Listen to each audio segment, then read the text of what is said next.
So my name is Tran, and I am one of the science librarians. So even though I'm one of the science librarians, I do also believe in STEAM and the arts. And so I'm really excited to present or introduce you to Alexander, who will be talking to you about college art education.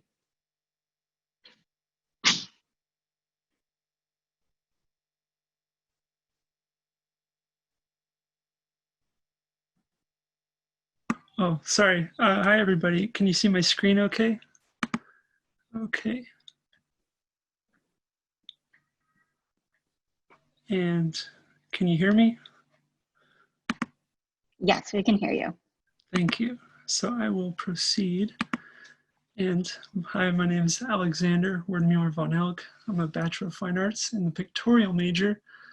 And this is a college art education, a general history, and a survey of San Jose State University student and faculty attitudes. So I'd first like to thank the donors, the librarian mentors, the survey participants, the authors that I read, fellow students, faculty, and my family. So thank you. Some background, include my own artwork. As you can see in the background, this is my artwork as part of the research journey. So all throughout, my interest in college level visual art education began when I studied drawing at Cabrillo College, animation and illustration at School of Visual Arts, animation at California College of the Arts and Crafts, general education at Cabrillo College, and finally pictorial, fine arts, and art education at San Jose State University. Prior to the Library Research Scholars Program, I thought research was simply studying a subject in depth. Look at that, look at this, check it out. However, research involves creating information. I wanted to learn about college level art education. People would say, this is art, this is how you do it. This intrigued me. So I wanted to know its history and current research. Where did it come from? How do students and teachers relate to college art education? Hence, my research question morphed and keywords emerged like college, visual art, student-teacher attitudes, aesthetic, higher education, and pedagogy. So college level art education, how did it develop? What are some current trends? As well as what do students want to learn and what do teachers want to teach?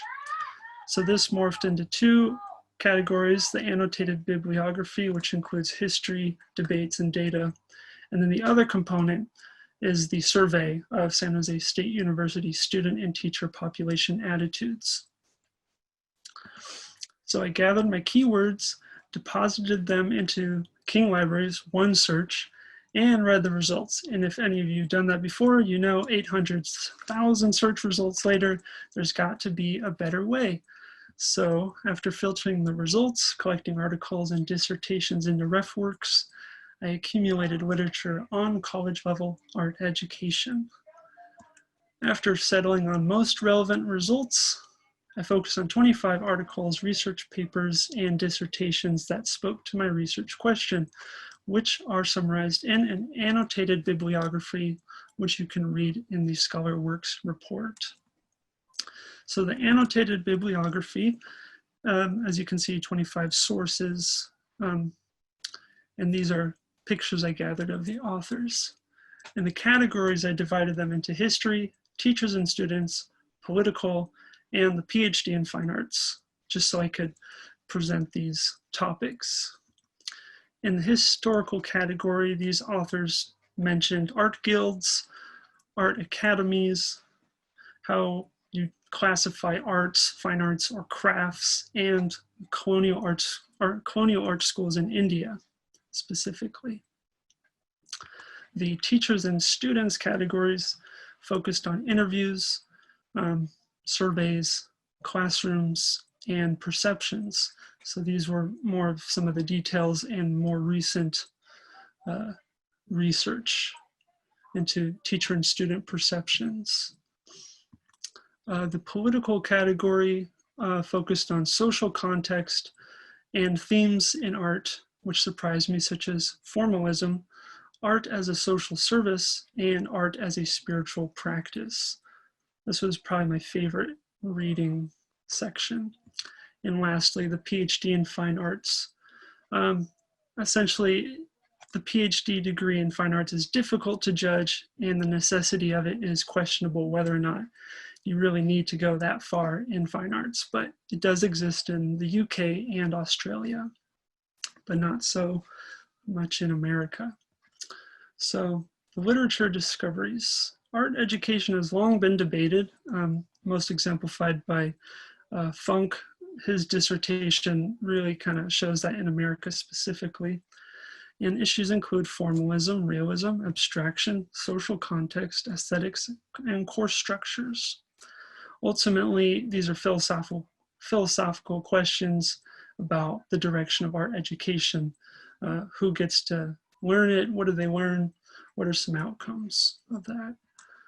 So since my research questioning evolved into what do students and teachers want in a college level visual arts education, my survey asked students and teachers about their attitudes on several features in college level art education. And the population were undergrad students, graduate students teaching at SJSU, teachers, others specified. So this was a self-administered online survey using Qualtrics. And essentially it measures to what extent do students and teachers value this feature. And here's the recruitment poster of Sloth painting a very detailed square QR code. And so the research instrument casts a wide net on the internet, and the survey categories that I broke it down into describing college art was teaching methods, topics in art, and resources and facilities. So the teaching methods was this long list, and the topics in art was an even longer list. And the resources and facilities was this list. And these are just features that I'm familiar with, but of course there are many more. And the gradation of value was highly important to not important at all. So participants could rank these features. So an example question, as a student, to what extent do you value these teaching methods? As you can see here, I highlighted the majority percentages in bold as over 50%, and in red are 60 and over. And you can read this in the full report. So some brief overview about major findings were one-on-one attention with teachers, as bolded here, viewing examples. And so one-on-one attention with the teacher, 56% of participants considered this as highly important. 65% viewing examples, highly important. Lesson demonstrations, highly important. So the patterns started to emerge. Working in class, 52%, 44%, class critiques, group discussions. And so some discoveries in teaching methods were directly observe demonstrations, spend time discovering art for themselves in the studio and talking about it in a social community, and a teacher connection. And that was shown in Tsai's research paper. Example 2, as a student, to what extent do you value the following topics in art education? Again, same pattern, looking for high percentages. And the bolded items are some of the major findings that I noticed. And here's another breakdown of some key findings: developing craftsmanship, personal expressive voice, conceptual art ideas, and a personal process to make images. These all received very high levels of importance. And so this indicates that expressivity and virtuosity, essentially being proficient with mediums to express ideas, this seems to me to be the hallmark of art education, that you have your mediums, and then you have your ideas, and the ability to translate them together is what students really want to find out how to do. Some more reflections, the individuality and social context of art. This was an interesting dichotomy that these authors described in their research or their books. And I just want to point out here, San Jose State offers Art 2 and Art 3, which really do explicitly deal with sort of your own personal context and your own individual voice. So that is being satisfied, I believe. In example 3, as a student, to what extent do you value these resources and facilities? Same procedure, shared studio space, private studio space, exhibition space, storage space. This was interesting. All these items related to space were ranked very important. And so survey discoveries, social space and art communities are important. Extra campus events like museums, galleries, they ranked pretty low. In-person and social explorations in the studio space are valuable. So studio space and personal exploration. So given the space to learn by working, students can develop artistic expressions. Just give the space, students will find out what art is about.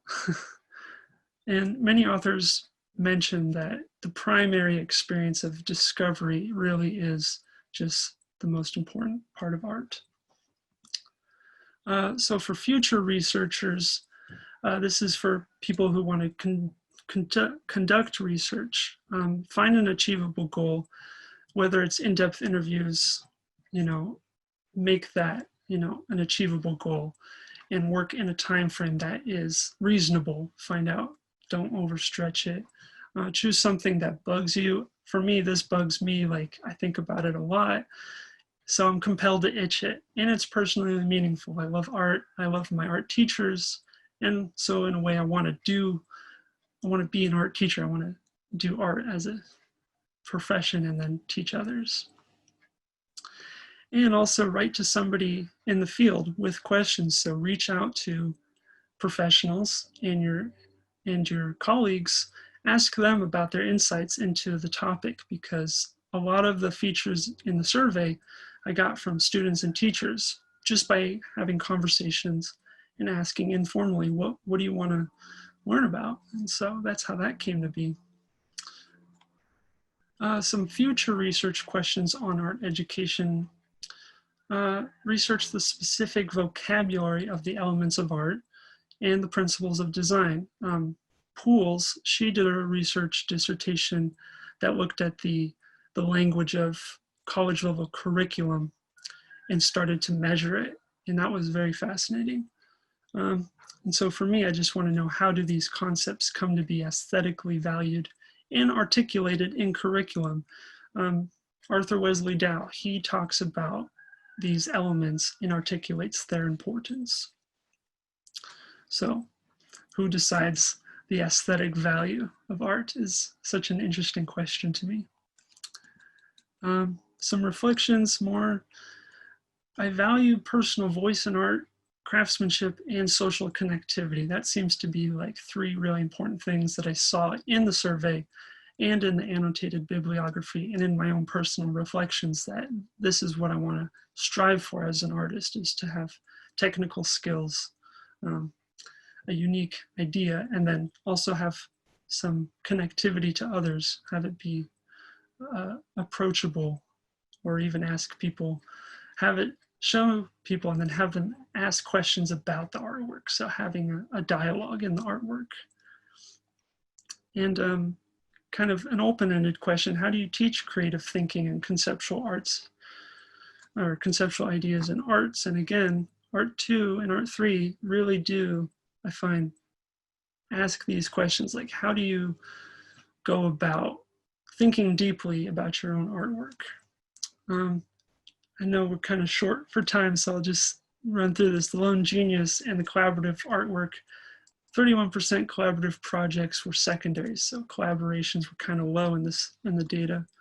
60% highly important of observational and representational art. So, but only 40% necessary for abstraction and non-representational art. Portraiture, still lifes, and landscapes in descending order of importance. So portraiture ranked higher in these categories. Structure is important. Iterations less important, but prolonged work more important. Printmaking less important. Library art book collections highly important. Go libraries. So as a result, it is my hope that this annotated bibliography and data on San Jose State University artist population serve as support for students to read and consider ways to be more critically engaged in their own art education. Conclusion, the Library Research Scholars Program let me organize my questions and find strategies for answers and delve deeper into a topic that is personally meaningful. Thank you for your time.